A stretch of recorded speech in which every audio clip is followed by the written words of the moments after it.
Miarahaba tokola makasitraka tokovavy ho anao manaraka ity fandarina zany malaza ity. Rehefa avy nankalaza ny 2 volana Jona tamin'ity taona 2024 ity isika tao anatina ady hevitra maro indrindra miredareda tao anatin'ny malagasy ny resaka fiandrianam-pirenena sy ny teniny amin'ny hoe maleo tena marina ve Madagasikara. Rehefa ihany koa nahita ny ady hevitra mikasika indrindra ny filoham-pirenena izay fantatra fa vazaha frantsay fa tsy malagasy araky ny fivoaham-baovao maro samihafa ary noporofony ny taratasy tamin'ny didim-panjakana sy ny gazety Didim-panjakana navoaka teny amin'ny tambazotra sosialy ary no amafisin'ireo haino aman-jery rehetra teto an-toerana sy tany ivelany ary mbola noentin'ireo mpanao gazety teo amin'ny sehatry-resam-pirenena ny fanamafisana izany ny amin'ny filoham-pirenena ho isika dia nahazo faka ny ady hevitra ny amin'ny endriky ny fahatsiarovana izany fiverenana fahaleovantena izany. Malagasy raha teo mametraka ho zava-dehibe izany endrika fahaleovantena izany ka na sarotra aza nankalaza izany na de tao anatin'ny fahasorenana aza na de tao anatin'ny akiviana sy fahatsom-panantenana ny amin'ny hoe kaitsy malagasy ity mitantana anay ity fa vazaha nangataka fiovana tamin'ny naturalisation ny taona 2014 de niezaka ny nampandefitra ny ampony ary nanaja izany fetim-pirenena izany heverina ho fanajana ihany koa an'ireo ray aman-dreny izay nandatsaka ny ainy ny rany ary nafoy izay rehetra fananany ho an'ity Madagasikara ity ka samy tempo mangina sy ny saina mangina ny amin'ny hoe de ahoana ny toeny raha toa ka ohatra zao aty aoriana 13 taona ny verenan'ny fahaleovantena izao no mpitondra misy eto Madagasikara. Naverimberitsika tamin'ny fandarana zany malaza tamin'ny herinandro iny ny amin'ny hoe de anahoana ny endriky ny fankalazana izany fiverenan'ny fahaleovantena zany. Malagasy tena mampiseho amin'ny hoe tena manana fahaleovantena ve Madagasikara. Malagasy afapo amin'ny tolona nataon'ireo razambeny na tolona nataon'ireo bekotro marolatra ny ady ho an'ity Madagasikara ity ve no isy ka tena afaka irere sy afaka ampiseho eo amin'ny sehatra nasionaly sy iraisam-pirenena fa tena malagasy afaka izy ary malagasy tena manana an'izay fandrosoana ampy ho azy isa-tokantrano zay rehefa nahazo ny fahaleovantena taty aoriana. Napetratsika daholo zany fanontaniana zany mba ahafahan'ny rehetra misaintsaina sy mitsakotsako ho amin'ny hoavin'ny Madagasikara rehefa ihany koa nahita ny zotra zay hiaina n'ilay mpitondra fanjakana laharana voalohany eto amin'ny firenena amin'izao fotoana izao. Eo amin'izay ady hevitry ny laharana voalohany zay mihitsy ho ady hevitra androany teny Andraharo teny satria dia nivory ny katotrano ireo heriverim-pirenena rehetra ahitana mpanao politika, ahitana antoko politika, ahitana fikambanana maro samihafa izay mandinika momba izay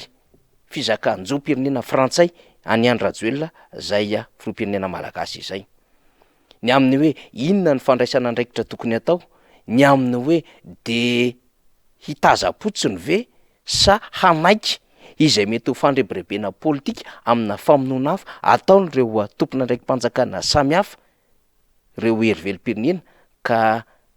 hino na ihany koa mety handairan'ireo fanodikotoana ny resaka arak'izay pitsopitson-dalàna ka lalalaovin'izy ireo arak'izay itiavana azy amin'izay fomba hiarovana amin'ny filoham-pirenena ho teratany malagasy. Ady hevitra manko de hoe mizaka sa tsy mizaka ny mahateratany malagasy azy izy ho an'ireo mpanohana ny fitondram-panjakana izay ny tiany voiziny mafy sy ny amin'ny hoe manana zom-pirenena roa fa efa tsy antsony ny resaka fa ny mazava de hoe zom-pirenena iray ihany frantsay Yahya Andrajoelina ary no amafisiny ny mpanao gazety eo amin'ny sehatra resam-pirenena izany. Ny resaka izany mihitsy ho isika reo haino aman-jery any ivelany any ary tamin'ity androany ity aza de mbola no amafisiny ny fandarana nataonga ho an'ny Gomez izany teo anivon'ny Radio France Internationale ary nahafahan'ireo mpanara baovao aty Afrika naneho ny heviny ny amin'ny zava-misy aty Madagasikara. Tiky zany fa efa tafakatra ambony zany ady hevitra zany ary efa tokony akana zay mety ho fanapahan-kevitra mifanaraka amin'izany de zany votoaty mpivoriana taterahany heriverim-pirenena rehetra io. Ahoana moa no avelavela amin'izao raha toa ka tsy malagasy no mitantana fanjakana. Dikan'izay dia nanafina ny antota taratasy pilatsahako fidiana izy ka vohitsakitsaka tao ambadiko zany rehetrarehetra izany ny lalàna ny fefy fifidianana tamin'ny 2024 vohitsakitsaka tao ambadika zany ihany koa ny lalam-pandroenana zay nambarantsika amin'ny 2/20 mandrakariva ary misy endrika fisolokiana zany rehetrarehetra zany teo amin'ny antota taratasy fa ankoatran'izay dia mbola famadihana tandrazana hatreto zany de mbola tsy adevitra ny amin'ny hoe fifidianana 2024 fa teo amin'ny endriky ny firotsahako fidiana no tena adevitra voalohany na condition d'éligibilité araky ny nambarantsika mandrakariva ka raha ohatra ka doublon no nahafantarana ngarajoelona tamin'ny 2024 de niampy indray zany tamin'ity raharaha fizakan-jo-pirenena frantsay tokana ity ny loza manko dia ny akta rehetrarehetra na ny asa nataony na filohan'ny republika azy no namany tsy nanan-kery rehefa voamarina amina adevitra rehetra fa tsy mizaka ny zoam-pirenena malagasy Andriamatoa Andrajoelona fa zoam-pirenena iray ihany de zoam-pirenena frantsay kanefa raha ny tokony ho izy de tsy afaka niatrika fifidianana tamin'ny 2024 izy saingy ninina nafina anjany antota taratasy zany raha ny adevitra rehetra mandeha no resantsika amin'izao fotoana izao de ny akta na ny asa rehetra nataony amin'ny mahafilohan'ny republika azy no adevitra zany hoe ny fanendrena reo sony maro samihafa mety ho famoam-bola mety ho fampiakarana grady sy ny fanapahan-kevitra andraisana nandritry ny fotoana mahafilohan'ny republika azy no hitateran'ny adevitra rehetra am'izany resaka izany hatramin'ny androm-panjakana toy ny antenimeran-dolona sy ireo solotena rehetra napetrany eny anivon'ireny sampana zay mifandray amin'ny fitondram-panjakana ireny dia anisany adevitra ao anatin'izany satria lay toerana mahafilohan'ny republika azy mihitsy no manahirina am'izao raharaha izao zay fandraisana andraikitra ny amin'ny fanisorana ny andraiky ny tsy ho filohan'ny republika izay no adevitry ny heriveri-pirenena sy ny mpanao politika am'izao fotoana izao akoatran'izay de hoe miandry ihany koa zay mety ho fandraisana andraikitra reo heverina fa androm-panjakana eto Madagasikara adevitra na kola ny adevitra mandeha nivon'ny antenimeram-pirenena raha ohatra ka hoe nde hanala mpikamana vitsivitsy eo nivon'ny biraomaritra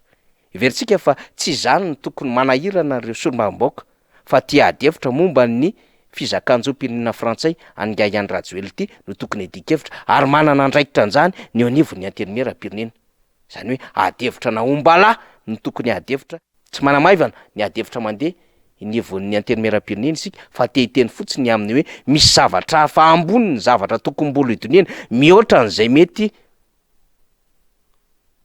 fanesorana an'ireo mpikambana vitsivitsy ao anatin'izany biraomaritra izany satria moa efa volana vitsivitsy ane sisy de ho tapitra zany fempotoam-piasan'ireo solomam-baoaka izany diversion zany rehetrarehetra izany ary midika ihany koa lasite tsy fandraisana andraikitra manoloana ny tokony andraikitra lehibe sy adidy miandry ny antenimeram-pirenena am'izao raharaha fivadihana zoam-pirenena frantsay nataon'ny Andrajoelona izany tahaka izay ihany koa ny an'ny ACC zay miaro ny lalam-pandroenana marina fefanylaza ny filohan'izany androm-panjakana izany fa tsy afaka manao autosaisine saingy kosa afaka mandinika amin'ny fotony sy saina tony ny amin'ny hoe atraiza tamin'ny lalam-pandroenana no voadika sy vohitsakitsaka amin'ity fitondram-panjakana ity ary makaiza ny lalan'ny adevitra ary inona no tokony ho fandraisana andraikitra amin'ny fanentana zany ho an'ny fitsarana avy momba ny lalam-pandroenana handrasana ho isy tosika politika sy isy hetsika politika hanaitra an'izany ve vao tonga saina ny fitsarana avy momba ny lalam-pandroenana ka andray fanapahan-kevitra zay heverina fa tokony ho raisin'izy ireo raha toka ny ao anatin'ny lalam-pandroenana no raisina amin'ity raharaha momba n'Andriamatoa Andrajoelona ity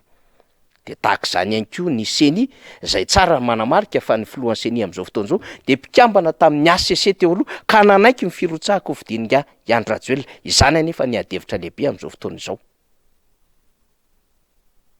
de vohitsakitsaka avokoa ny endriky ny lalàna ho isika ary tsy voaja ny lalam-pandroenana zay tokony ho zo fototra hiorenana zany republika izany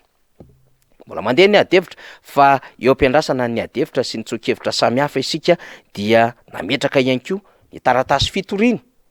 henivon'ny fitsarana ambaratonga voalohany ihany koa ny fikambanana samihafa tamin'ity androany ity nitory an'Andriamatoa Ihany Rajoelina amin'izay fizakanjo pirenena frantsay izay.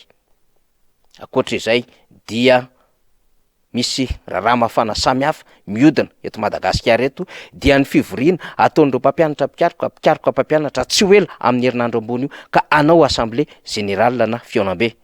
Izy ireo izay fanampanantena fa ratsy voavalin'ny fanjakana ny fangatahan'izy ireo am'ireo hevitra samihafa izay napetraka izy ireo tao anatin'ny fangatahana nandritry ny taona vitsivitsy izay de iroso amin'ny alalan'ny fitokonam-be izy ireo ao aoriana ny 2020 ny volana Jona. Hamaritra zava-baovao zany izay fihaonana izay amin'ny herinandro ambony io. Ankoatra ny raharaha eo anivon'ny KNAPS izay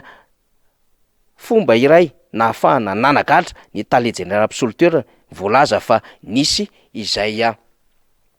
fioaram-pefy nataony tamin'ny fitantanana ny orinasa KNAPS zany. Nokianina ary nahitsy ny mpiasa teo anivon'izany orinasa izany ny tsy fahamarinana zany adevitra izany. Ary no amafisiny ireo randra syndicat omaly tamin'ny alalan'ny vanondresaka ao am'mpanao gazety fa antso-jay sy ketriketrika zavatra hafa ny tena marina sy fanodinandresaka fa misy fikasana hamoaka vola sy fanerena ity tale général-absoluteur ity hamoaka vola tao anatin'izany orinasam-panjakana izany ka tsy nikeny. Fikasana no tantely afa-drakotra ary zay tantely afa-drakotra zay mihitsy aza no nambaran'ireo syndicat maro samihafa. Reo manandraraha sy asa tamin'ny fanjakana tamin'ny alalan'ny fikojakojana ny lalana moa hatramin'izao tsika amin'ny teny zao de mbola mangataka ireo volana ary mieritreritra ny apakatra amin'ny feony. Zany rehetrarehetra zany mbola vary mangatsika miandry zao fitondram-panjakana zao ihany koa, akoatra ny délestage, akoatra ny resaka jirama, akoatra ny Madagascar Airlines sy ireo zavatra maro samihafa mbola any ambadiky ny adevitra mila vahana maika ankehitriny dia ny fiakaran'ny euro ray zay 5,000 ariary amin'ny sandam-bola malagasy. Zany rehetrarehetra zany miandry atsika fa na izany na tsy zany aza aloha dia tarina ihany ny mpiatroka rehetra ho an'ny eo anivon'ny antoko Madagasikara zay manam-pahavononana hanarina ity firenena ity ka hanatanteraka congrès national lehibe amin'ny sabotsy voalohan'ny volana jolay zao eny amin'ny toerana malalaka Magro Tanjombato. Fotoan-dehibe zany ahafahana midinika ary ahafahana mitondra fandaminana vaovao sy maka fanapahan-kevitra ho an'izany antoko tiako Madagasikara izany eo ambany fitarihan'ny filoha Marc Ravalomanana. No narak'izany fa betsaka ny adevitra hivoaka ary hisiny mety ho fanambarana lehibe hataony antoko tiako Madagasikara indrindra andrasana avy amin'ny filoha Marc Ravalomanana amin'ny congrès national io. Hatreo alohany androany zany zava-misy zany malaza makasitraka tompolahy makatelina tompoko vavy.